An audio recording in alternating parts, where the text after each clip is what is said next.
Hey guys, how's it going? This is Matinator. Welcome back to your weekly dose of creepypasta. I hope everyone's doing well. Unfortunately, I'm not doing too hot at the minute as I've been a bit feverish throughout the week, and yet I've still been doing overtime since the new project I'm on as of last Monday is in crunch time. A quick cut to work talk. Apparently a couple episodes of the new Lord of the Rings show's out now. Have any of you guys had a chance to watch it yet? If you have, let me know what you thought, good or bad. I've still yet to watch it myself, but I hope it turned out alright. Anyway, let's get on with the show. But before we do that, I want to thank the members of the Coven over on Patreon. Shoutouts as always to the Disciples, Tiffany, Backwards D-Dog, Vera Ohio, Jelly, Teddy Dog, Patrick White, Jacob Stringfellow, Backapuff, Jacob Nasa, Bubbly Panda, and Trevor Payton. Thank you for supporting me for another month. I really appreciate it, and all of you guys, thank you. Now, as always, turn out the lights, get comfortable, and let the story begin.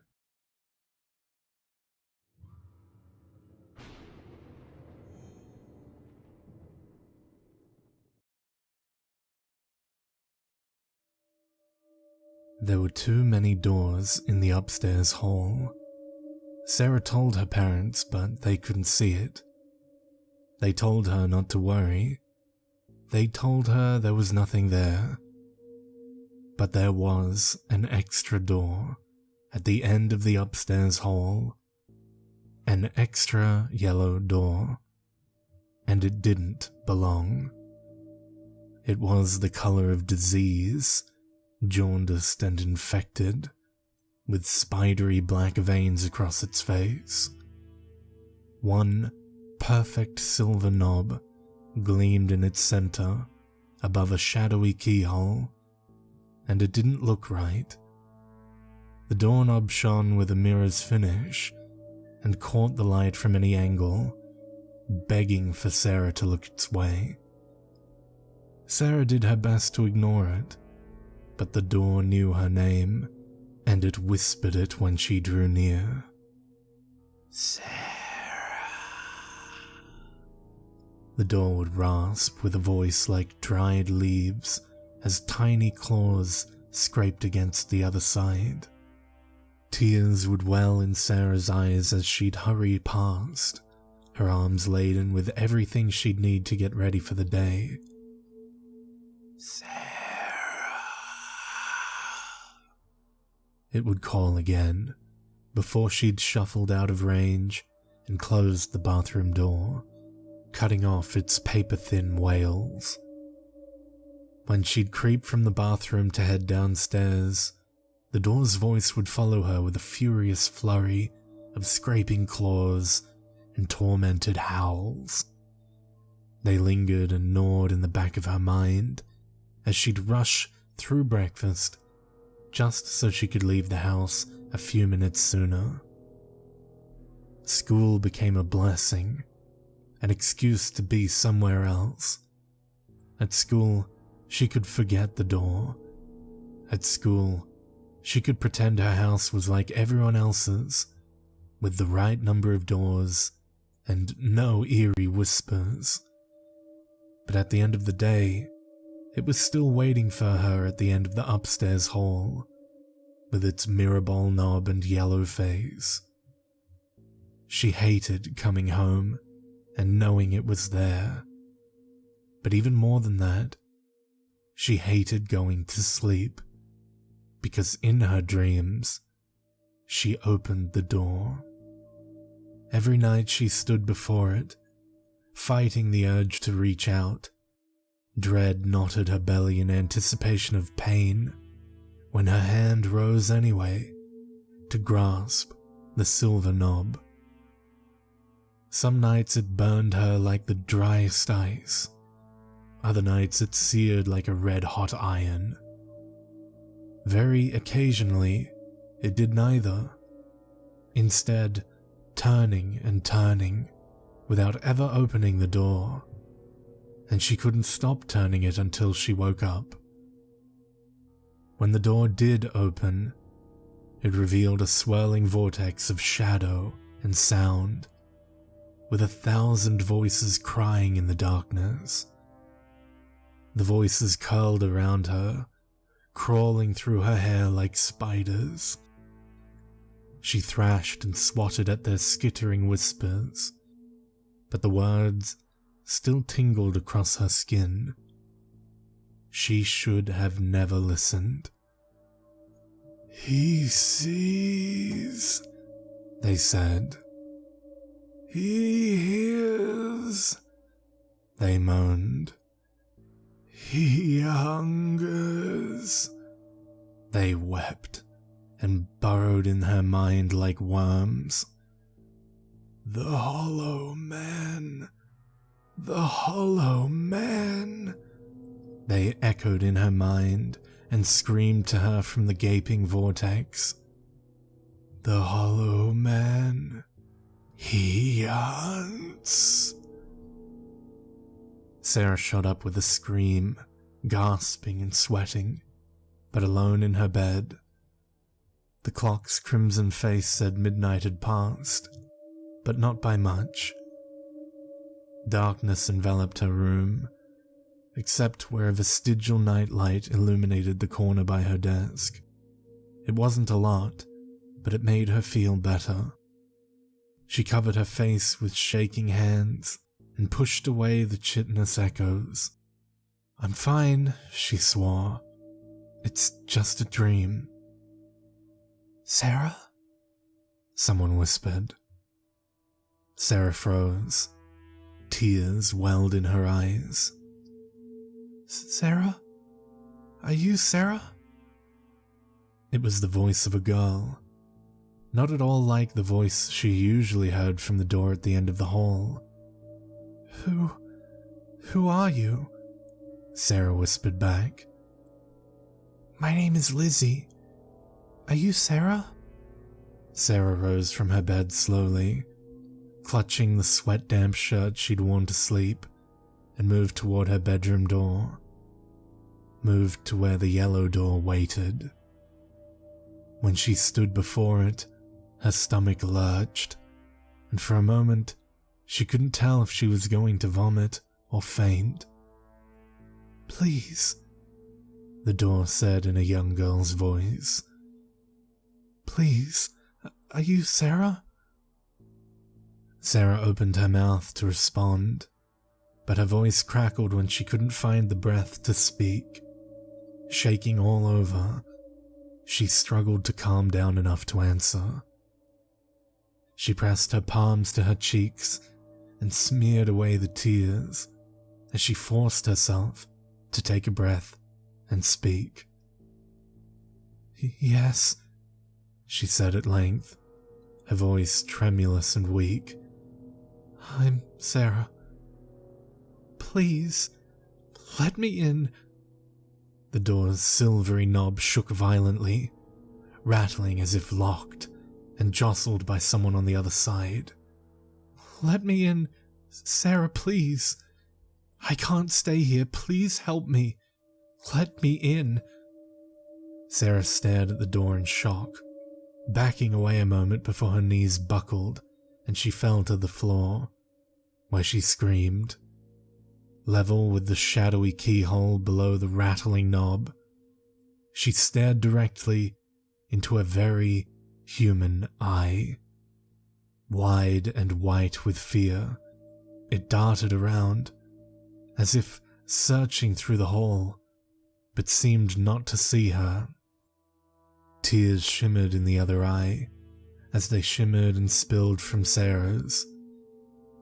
Then the silver knob stilled, and the keyhole became shadowed, and Lizzie began to cry. "Please, Sarah," she pleaded. "He's almost here." "The Hollow Man?" Sarah whispered as a chill slithered up her spine. Lizzie sobbed quietly. Sarah scooted closer to the door, fear allowing room for tentative concern when the girl from the other side failed to respond. "Lizzie?" Silence came without warning, and concern became sharp fear again. "Lizzie?" Sarah sat up on her knees with both hands braced against the door. She trembled under the weight of growing horror, as not even a sniffle or a whimper came from the other side. "Lizzie, please answer me." Sarah's head and heart ached, each throbbing painfully through her tension, and the world was a little fuzzy around the edges. It was getting hard to focus. "He's here?" Lizzie whispered at last. Her words were barely audible, and came as though her lips pressed tight against the keyhole. "Please, let me in." Though she hesitated still, her hand was upon the silver knob before she even realized it. "Please, Sarah." Rising from the floor, she turned it. The door opened noiselessly beneath her hand, gliding open without resistance. As it did, she cautiously peeked around the edge. A lonely expanse of normal wall inched into view, and she felt sick. She worried at her thumb in confusion and extended a trembling hand to touch the wall behind the door. It was solid and as normal as the wall at the end of the upstairs hall should be. But her stomach churned. Something wasn't right. She closed the door, which issued a soft click as the latch sprang into place, and waited. She hardly dared to move or breathe as she listened to the night, waiting for the door to speak again. When her muscles ached and her eyes were heavy with sleep, she finally relented. Fatigue sucked at her limbs. She hadn't realized how exhausting fear could be until the last traces of adrenaline had finally bled away. And though she didn't look forward to her dreams, she simply had to sleep. The crimson clock was broken when she rolled herself into bed, its face declaring 12:16 a.m. to a room that only vaguely felt familiar. But she couldn't bring herself to care when her eyes and body felt so heavy. "Sarah," Lizzie whispered, but it couldn't be a whisper. "Sarah," Lizzie whispered again. "Sarah, don't wake up." Sarah groaned a little. Don't wake up. But she hadn't even fallen asleep. "Don't wake up," Lizzie said, her voice echoing in Sarah's mind. Sarah frowned and rolled on her back. She didn't want to wake up. She wanted to sleep. Don't wake up, don't wake up. Lizzie didn't need to tell her not to wake. It was the furthest thing from her mind. For a long time, all was silent, and Sarah began to drift toward the strange warmth of sleep. "He's here," Lizzie whispered at last. "Please, don't wake up." "Who's here?" Sarah wondered, as sleep pulled her further down. "His hollow face and eerie mask, with hollow voice at doors will ask, to be invited in to bask above his favored midnight task." A strange tingling worked its way up her body as Lizzie recited the haunting rhyme in a disconcerting monotone. Clarity inched its way towards Sarah, slowly melting away the fog of sleep. Wasn't she still dreaming? Something was wrong. He's waiting inches from your face to be the first thing your eyes grace, but keep them shut or else embrace a hollow shell to take your place.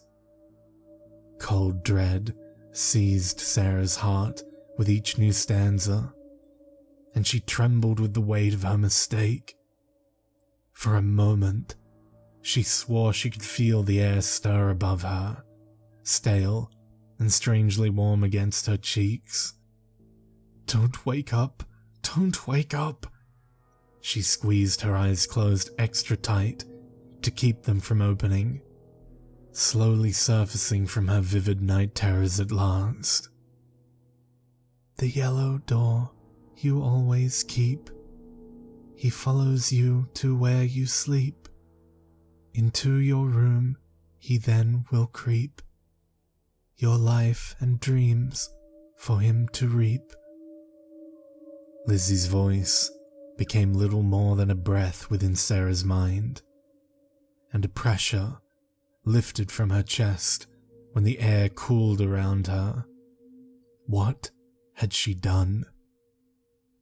The hollow man above your bed, with hollow eyes deep slumber fed, his hollow dreams may fill your head, but never peek, or you'll be dead.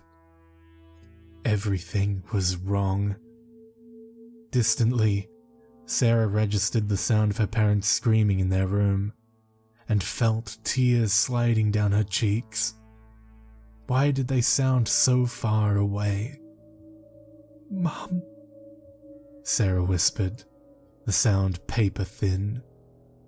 "Dad," she rasped, with a voice like dried leaves. "Lizzie," she thought, probing for her presence, but Lizzie did not respond. Silence fell over the house, and Sarah knew nothing would ever be right again. From the hall outside her bedroom door, Sarah heard the soft click as a latch sprang into place and waited. Several hours passed before she felt safe enough to open her eyes. Sunlight peeked through the curtains, and the crimson clock said it was 7:45 a.m. The yellow door, with its mirror bowl knob, stared at her from the wall at the end of the upstairs hall, and Sarah knew she would never sleep again.